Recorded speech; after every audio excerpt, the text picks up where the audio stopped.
First of all thanks for being here in my YouTube channel. तो आज के class में देखते हैं आपके सेकंड सेम की सिलेबस के हिसाब से जो सबसे इजीएस्ट यूनिट है फोरियर सीरीज। नाम से आपको इसमें इंटीग्रेशन दिखेगा बट इंटीग्रेशन सिमिलर पैटर्न का है। फोरियर सीरीज में सबसे पहले आपको फुल रेंज सीरीज देखने वाले हैं। तो फुल रेंज सीरीज में आपको लिमिट कौन सा ऑब्जर्व करना है। फुल रेंज सीरीज में जो फोरियर सीरीज होती है वो फोरियर सीरीज कौन से लिमिट के लिए आप अप्लाई करते हैं। तो फुल रेंज सीरीज में जो आपका लिमिट होता है फोरियर सीरीज के लिए वो लिमिट होता है c लेस और इक्वल्स टू x लेस और equals to c plus 2a। यानी फोरियर फुल रेंज सीरीज का कोई भी क्वेश्चन अगर सॉल्व करना है तो सबसे पहला काम है आप सभी को कि उसका लिमिट पता होना चाहिए। फोरियर सीरीज का क्वेश्चन है तो उसका लोवेस्ट लिमिट क्या होगा c, और जो भी हाईएस्ट लिमिट होगा उस हाईएस्ट लिमिट को आप कंपेयर किसके साथ करोगे, c plus 2a। Lowest limit c and highest limit c plus 2a। उस समय फोरियर सीरीज का फॉर्मूला बनेगा। देन फोरियर सीरीज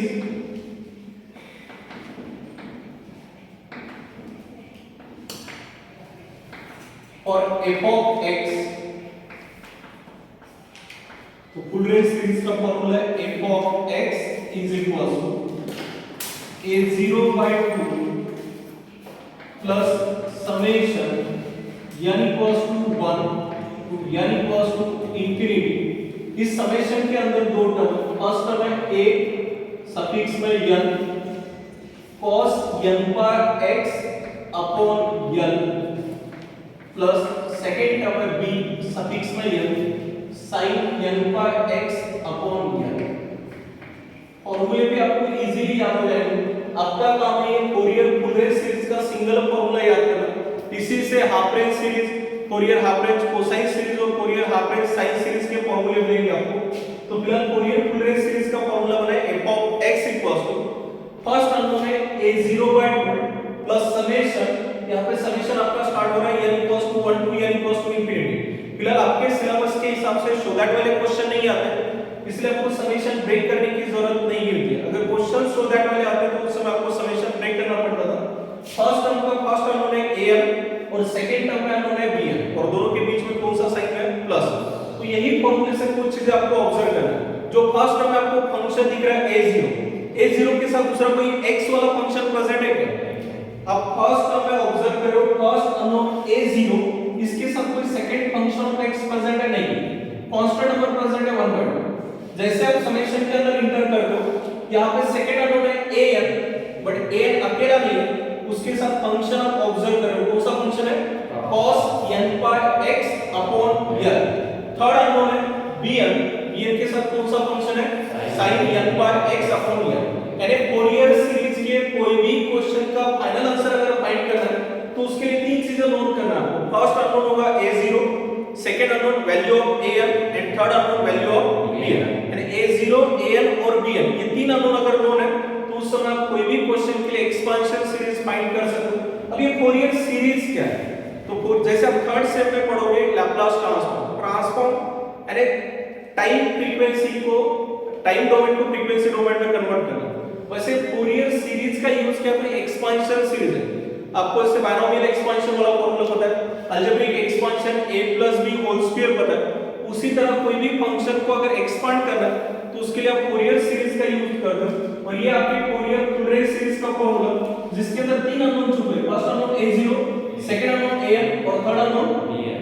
अब ये फॉर्मूले कैसे हैं, फिर a0 equals to 1/n, an equals to 1/n and last unknown bn equals to 1/n। तीनों में कुछ चेंज है, a0 an bn। अब आउटर पार्ट देख लो 1/n 1/n 1/n।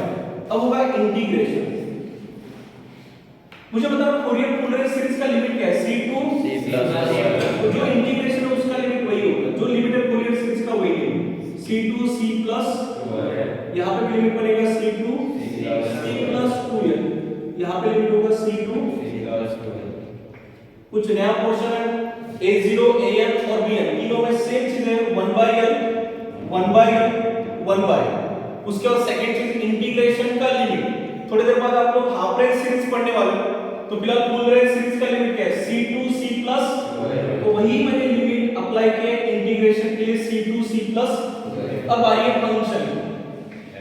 f of x कुछ चेंज है तीनों में, सभी में कॉमन चीजें ऑब्जर्व कर रहे हो आप लोग। अब फर्स्ट अननोन कौन सा फाइंड करना है? a0 के साथ कोई फंक्शन प्रेजेंट है क्या? नहीं। तो इस इंटीग्रेशन के लिए जो ऑपरेटर होता है dx। सेकंड अननोन कौन सा है? an। अब ऑब्जर्व करो an के साथ कौन है? cos। यहां पे होगा cos n पर x upon n dx। Third unknown है bn और bn के साथ प्रेजेंट कौन है? sin n पर x अपॉन तो यहां पे प्रेजेंट होगा sin n पर x अपॉन n dx। फॉर्मूले भी शायद आप लोगों को याद होगा, ये सबसे इंपॉर्टेंट है। इससे आप कोई भी क्वेश्चन सॉल्व करोगे हाफ रेंज के भी फॉर्मूले आपको तुरंत इजीली याद हो जाएंगे, क्योंकि आप कंपैरिजन करके पढ़ रहे हो। सबसे पहले फोरियर फुल रेंज सीरीज का लिमिट क्या है? फोरियर फुल रेंज सीरीज का लिमिट c2c + 2l। सेकंड चीज आप एक्सपांड करो फोरियर सीरीज के लिए फॉर्मूला, तो formula f of x = a0/2 plus summation n = 1 n = an cos n पर x upon n plus bn sin n पर x upon n। अब हर क्वेश्चन का फाइनल आंसर यही आपका इक्वेशन 1 यानी value of f of x, जिसके अंदर तीन अननोन छुपे हैं। फर्स्ट अननोन है a0, सेकंड अननोन है an और थर्ड अननोन है bn। अब a0 an और bn फाइंड करने के लिए जो फार्मूला है सभी में कॉमन पोर्शन है आउटर इंटीग्रेशन के बाहर का 1/l 1/l 1/l। उसके बाद मैंने इंटीग्रेशन असाइन किया। ये जो इंटीग्रेशन का लिमिट होगा ये आपके गिवन क्वेश्चन का लिमिट यानी फिलहाल फोरियर फुल रेंज सीरीज का लिमिट c2c + 2l। उसके बाद फंक्शन है f of x a0 के साथ कोई भी फंक्शन है ऑपरेटर दे दिया मैंने dx। an के साथ फंक्शन है cos n पर x अपॉन l असाइन किया। bn के साथ कौन प्रेजेंट है? sin n पर x अपॉन l असाइन किया। साथ में ऑपरेटर है आपका dx dx। ये जो फॉर्मूले बोर्ड पे दिख रही है फॉर्मूले आपको याद करना। सबसे पहले लिमिट याद किया आपने, फोरियर फुल रेंज सीरीज का फॉर्मूला याद किया और उसमें जो तीन अननोन छुपे थे a0 an और bn, अब सारी चीजें नोन है। अब फोरियर सीरीज आपसे कौन-कौन सा बेसिक चाहता है, यानी ये चैप्टर के कोई भी क्वेश्चन अगर सॉल्व करना है आपको तो प्रीवियस बेसिक आपको कौन-कौन सी चीजें पता होनी चाहिए। तो कुछ ट्रिग्नोमेट्रिक फंक्शन की रिजल्ट है, यहां पे मैं sin लिख रहा हूं और सेकंड साइड में cos। जो रिजल्ट है रिजल्ट आपको हर क्वेश्चन में यूज होने वाले रिजल्ट sin 0 sin पार्ट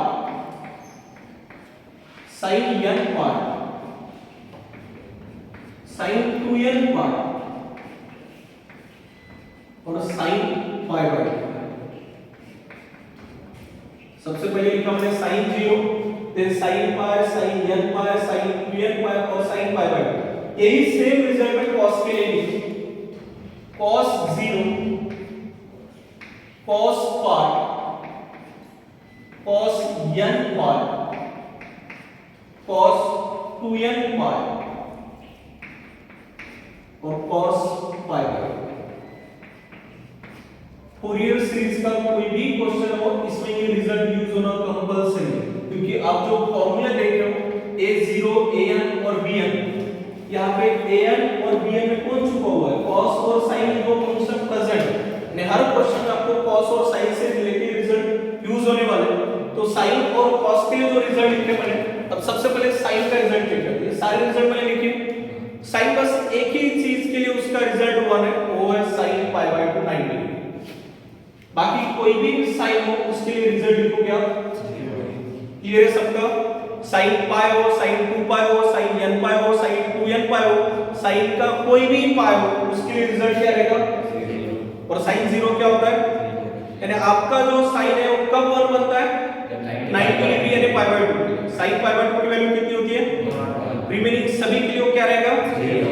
क्योंकि आपके सिलेबस आपके क्वेश्चन के हिसाब से sin 60 डिग्री sin 45 डिग्री नहीं दिखेगा। जो क्वेश्चंस रहेंगे वो क्वेश्चन में मैक्सिमम टाइम यही रिजल्ट यूज होते हैं। तो जो रिजल्ट यूज होने वाले तो sin के लिए आपको एक ही चीज याद रखना है, sin का रिजल्ट कब ऑन होता है? 90 डिग्री।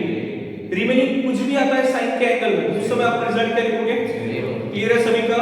चाहे sin π हो sin 0 sin n π हो sin 2n π हो sin 1 कब बना है? sin π/2। जब sin 1 बन रहा है उसी के लिए cos क्या बन रहा है 0। रिमेनिंग सभी जगह पे क्या आने वाला है 1 1 1। क्लियर है? इसमें कुछ चेंजेस होने वाले। फिलहाल मैं आपको हिंट दे रहा हूं कि फॉर्मूले आपको याद कैसे रखने हैं। sin का रिजल्ट कब 1 होता है 90 डिग्री यानी पाई बाय 2। रिमेनिंग सभी के लिए sin का रिजल्ट क्या होगा 0। और cos का रिजल्ट जब sin 1 बना था उसी के लिए क्या बनेगा 0। रिमेनिंग सभी के लिए क्या लिखा मैंने। अब इसमें थोड़ा साइन का इशू, कभी +1 होगा तो कभी -1 होगा। तो अभी जब sin 0 रहेगा तो +1 ही होगा। cos पाई के समय वो बनेगा cos n पाई के जब समय पे बनेगा -1/n। एक्चुअली ये जो ऊपर वाला रिजल्ट और नीचे वाला रिजल्ट यही फॉर्मूले से आने वाला है। ऑब्जर्व करो cos n पाई का है, पाई के साथ कौन है पाई का कोएफिशिएंट कौन है तो मैंने कहा लिखा -1/n। ये पहला रिजल्ट है। पाई के साथ कौन है 1 है ना, तो रिजल्ट में ये -1/1 लिखूंगा तो रिजल्ट कितना होता है लिखा मैंने -1। यही फॉर्मूले का यूज हो रहा है, उसी से रिजल्ट आया। अब यहां पे मैंने क्या लिखा cos 2n, फिर से मैं लिखता हूं -1/, पाई के साथ कौन प्लस है पाई के साथ कौन, जैसे यहां पे पाई के साथ n था यहां पे पाई को स्किप कर दो तो रिमेनिंग कोएफिशिएंट में कौन प्रेजेंट है तो -1 का पावर क्या लिखा मैंने 2n लिखा। अब कोई भी नंबर को अगर 2 से मल्टीप्लाई कर दे, आपके माइंड में कोई भी नंबर कंसीडर कर ले, उससे अगर रियल नंबर होना चाहिए पॉजिटिव इंटीजर, आपने 3 कंसीडर किया और उसको 2 से मल्टीप्लाई करो कितना आ रहा है 6 ऑड या इवन। क्लियर है? आपने दूसरा नंबर कंसीडर किया 7 into 2 आपने 11 कंसीडर किया 11 into 2 कोई इवन नंबर कंसीडर किया 4 into 2 यानी इन शॉर्ट कोई भी पॉजिटिव रियल इंटीजर को आप अगर 2 से मल्टीप्लाई करो तो रिजल्ट क्या मिल रहा है इवन नंबर मिल रहा है ना। और -1 का पावर अगर इवन आता है तो रिजल्ट क्या बनता है +1। -1 का पावर 6 +1, -1 का पावर 34 +1, यानी -1 का जब भी पावर पॉजिटिव इंटीजर में इवन आता है उस समय रिजल्ट क्या बनता है +1। अगर वो ऑड आता है तो क्या बनता है -1। इन शॉर्ट इसका रिजल्ट आप क्या लिखोगे cos 2n पाई का रिजल्ट क्या होगा प्लस। ये रिजल्ट हर क्वेश्चन में यूज होने वाले रिजल्ट है। तो फिर से एक बार रिवाइज कर लेता हूं मैं शॉर्ट में। sin का रिजल्ट 1 कब बन रहा है पाई बाय 2। रिमेनिंग सभी डिग्री के लिए उसका रिजल्ट क्या होगा क्लियर है सभी का।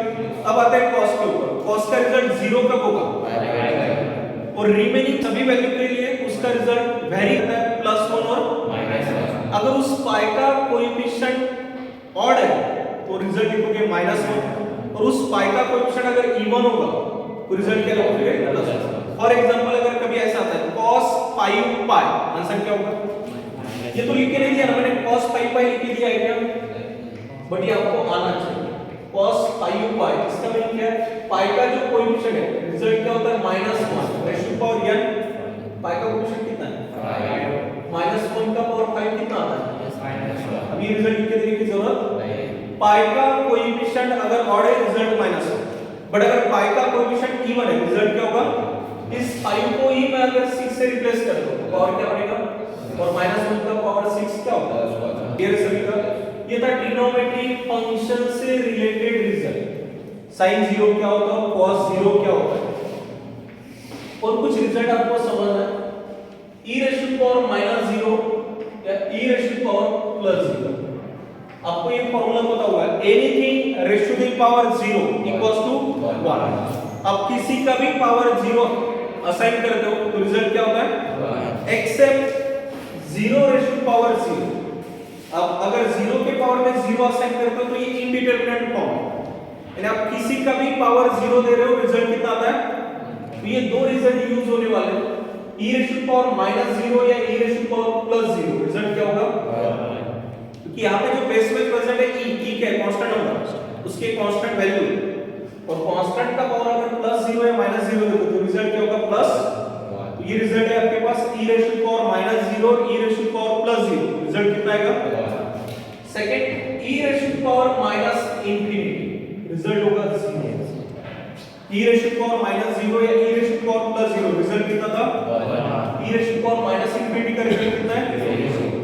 अब यहाँ पे इंटीग्रेशन के लिए दो शॉर्टकट वाले फॉर्मूले। अब डिटेल में इंटीग्रेशन में पार्ट्स नहीं जाते, ये क्वेश्चन यानी वीडियो के मैं लिंक पे भेज दूंगा इंटीग्रेशन पार्ट्स की link, but integration by parts के अंदर जो रिजल्ट यूज होने वाला है वो रिजल्ट पहले समझ लो।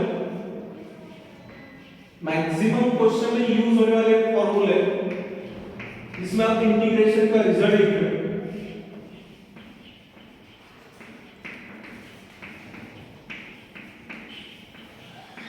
पहले लिखा हमने integration e raise to power x into cos bx dx और सेकंड इंटीग्रेशन है integration e raise to power x sin bx dx। सबसे पहले आप क्या करोगे?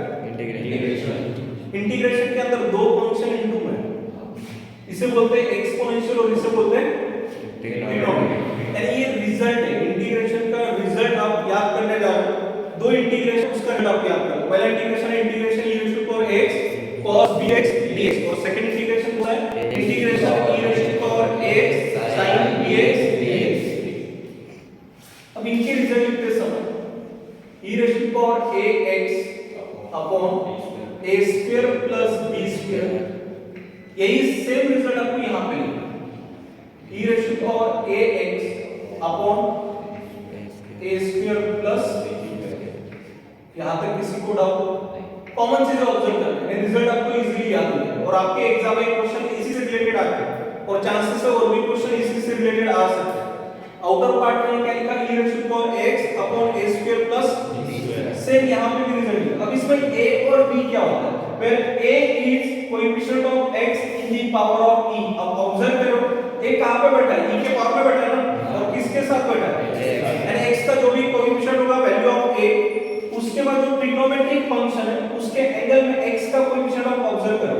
फिलहाल यहां पे cos था, cos के एंगल में x का कोएफिशिएंट कितना है? b। सेम sin के एंगल में x का कोएफिशिएंट कितना है? b। तो b कहां से मिलेगा आपको?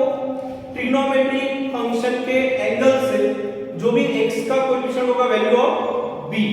अब रिजल्ट में आप ऑब्जर्व करो, आउटर पार्ट सेम है, फर्स्ट होगा a, सेकंड होगा b। कुछ चेंज है क्या? चाहे तो पॉसिबल ही दिख रहा है।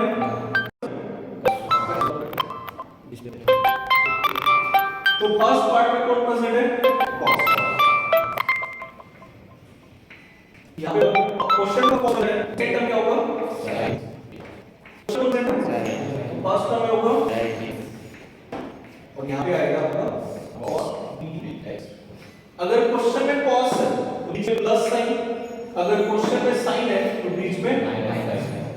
इतना बेसिक आपको फोरियर सीरीज से रिलेटेड पता होना चाहिए। सबसे इंपॉर्टेंट चीज है फोरियर सीरीज का लिमिट। पूरे फोरियर सीरीज में जो लोअर लिमिट होगा वैल्यू ऑफ c एंड जो हायर लिमिट होगा वैल्यू ऑफ c प्लस ये क्लियर कर लेना, क्योंकि हर फॉर्मूले में आपको c और l की रिक्वायरमेंट है। तो पहला ही काम है आपका वैल्यू ऑफ c और l नोट करना। तो फोरियर सीरीज का लिमिट है c to c plus lower limit यानी जो भी लोएस्ट लिमिट होगा value of c and highest limit c plus. उसके बाद फिर फोरियर सीरीज का फार्मूला, फोरियर सीरीज का फार्मूला क्या है? f of x equals to a0 plus summation n equals to 1 n equals to a cos n by x upon l plus bn by x। फिर इसमें तीन है, first one है a0, second है an और third one है bn। First one a0 an और bn find करते समय आउटर पार्ट कॉमन है 1 by l 1 by l 1 by l। Integration का लिमिट है c टू c प्लस सभी में function f of x assign किया। उसके बाद a0 के साथ कोई फंक्शन नहीं था, ऑपरेटर दे दिया dx, an के साथ cos था तो cos, bn के साथ sin था तो sin dx। फिर कुछ प्रीवियस है, इसके लिए बेसिक रिजल्ट आपको कौन से पता होने चाहिए? तो sin और cos से रिलेटेड रिजल्ट आपको पता होना चाहिए। sin 1 होता है पाई बाय 2 के लिए, रिमेनिंग कोई भी एंगल के लिए sin क्या होगा? 0। तो वही cos होता है पाई बाय 2 के लिए कितना? 0। रिमेनिंग के लिए अल्टरनेट साइन होता है +1 अदरवाइज -1। फिर इंटीग्रेशन से रिलेटेड ये दो शॉर्टकट यानी मैक्सिमम क्वेश्चन में यूज होने वाले इंटीग्रेशन बाय पार्ट्स के ये शॉर्टकट है। इंटीग्रेशन बाय पार्ट्स डिटेल में उसका वीडियो बना है, उसके अंदर आप अगर चेक करते हो, अगर इससे रिलेटेड आपको थोड़ा बहुत आपको बेसिक पता होगा तो ये एक्सपोनेंशियल फंक्शन है और ये आपका ट्रिग्नोमेट्रिक है। तो सीक्वेंस के हिसाब से L I A T E, तो पहले कौन सा आता है? ट्रिग्नोमेट्रिक और बाद में आता है बट इंटीग्रेशन बाय पार्ट्स ना यूज करते समय उसी का एक रिजल्ट आता है ये वाला, यानी आउटर पार्ट से होगा e raise to power x upon a square plus b square. Bracket के अंदर फर्स्ट टर्म में a प्रेजेंट है, सेकंड टर्म में कौन प्रेजेंट है, क्वेश्चन में cos था cos, क्वेश्चन में sin था sin। सेकंड टर्म के लिए भी मिली, cos था तो sin, sin था तो अगर cos है क्वेश्चन में तो प्लस sin, अगर क्वेश्चन में sin है तो बीच में कौन सा sin है। आपके एग्जाम में क्वेश्चन आया इससे रिलेटेड, वहां पे यूज होने वाला पार्ट कौन सा है, e raise to power -x होगा और साथ में होगा cos x dx। अगर इसको कंपेयर करते हैं e के पावर में x का कोएफिशिएंट कितना है -, इस पर्टिकुलर क्वेश्चन में a की वैल्यू कितनी होगी -। e के पावर में x का कोएफिशिएंट कितना है -1, तो a की वैल्यू कितनी हुई -1। अब आते हैं ट्रिग्नोमेट्री फंक्शन के एंगल में, x का कोएफिशिएंट कितना है, तो b की वैल्यू कितनी होगी, डायरेक्ट मेरे पास इसका आंसर है, क्या answer, e raise to power ax यानी -x upon a square means -1 का square plus b square means 1 square into in bracket. अब फर्स्ट a की वैल्यू कितनी है -1, तो क्वेश्चन में cos, क्वेश्चन में cos है तो यहां पे होगा cos as it is, question में cos है इसलिए बीच में प्लस sin। अब b की वैल्यू कितनी है 1, तो बाद में क्या होता है sin dx यानी 1 into x, यानी आपको इंटीग्रेशन के सोचने की जरूरत नहीं है। और अगर ऐसे इंटीग्रेशन ये सॉल्व करने जाते हो तो इंटीग्रेशन बाय पार्ट्स के अंदर फिर से एक बार इंटीग्रेशन बाय पार्ट्स लगता है, इसलिए दो शॉर्टकट आपको एज इट इज याद करना। और भी फोरियर सीरीज से रिलेटेड बेसिक है, यानी जनरल इंटीग्रेशन बाय पार्ट्स के अंदर एक शॉर्टकट है जनरल मेथड, और नेक्स्ट वीडियो में देखते हैं। फिलहाल यहाँ पे आपको ये सारी बेसिक चीजें नेक्स्ट वीडियो के लिए याद करना जरूरी है। आज के लिए यहीं पे स्टॉप करते हैं, थैंक यू।